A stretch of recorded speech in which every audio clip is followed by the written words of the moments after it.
যে শুনবে তার কনফিডেন্স অবশ্যই বাড়বে। একটা গ্রামে একটা ছেলে ছিল, মধ্যবিত্ত ঘরের একটা ছেলে।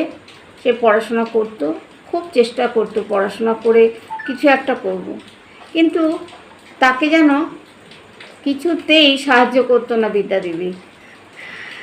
সে কিছুতেই পাস নাম্বার আনতে পারতো না, সে ফেল করেই বাড়ি আসতো। এইরকম 2-3 বার হওয়ার পরে ছেলেটার মন একদম ভেঙে যায়।